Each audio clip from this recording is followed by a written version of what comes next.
இன்றைக்கி நம்ம என்ன ஃபோன் பார்க்க போகிறோம்னா ரெட்மி நோட் 10. இது வந்து சிம் கார்டு போட்டாலுமே சிம் டிடெக்ட் ஆகாது, நோ சிம் கார்டுன்னு காட்டும். இந்த ப்ராப்ளத்தை வாங்க நம்ம எப்படி சால்வ் பண்ணலான்னு பார்க்கலாம். உள்ள செட்டிங் போய்ட்டு நம்ம சிம் டிடெக்ட் ஆகுதா இல்லையான்னு பார்த்துக்கலாம். SIM card, no SIM card இந்த எரர் காட்டுதில்ல. இப்போ நம்ம மொபைலை பிரித்து போர்டை அனலைஸ் பண்ணலாம். இது ட்ராக்கெல்லாம் செக் பண்ணதில் சிபியூக்குள்ளேருந்து வரக்கூடிய clock and data line work ஆகலை. அப்போ அந்த சிபியூவை ரிமூவ் பண்ணி ரீபால் பண்ணி ஃபிக்ஸ் பண்ணால் இந்த ப்ராப்ளம் சால்வ் ஆகிடும். நல்லா பேக் பண்ணியாச்சு. இப்போ சிபியூ ரிமூவ் பண்ணியாச்சு. ரிமூவ் பண்ண சிபியூவை ரீபால் பண்ணி ஃபிக்ஸ் பண்ண போகிறோம்.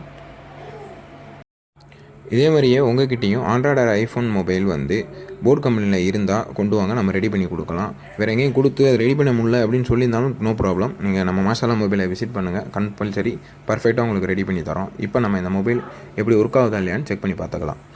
சிம் போட்டாச்சு, உங்களுக்கு ஏர்டெல் டவர் காட்ட ஆரம்பிச்சிருச்சு. இப்போது no SIM card error fix ஆகிடுச்சு, ஏர்டெல் காட்ட ஆரம்பிச்சிருச்சு.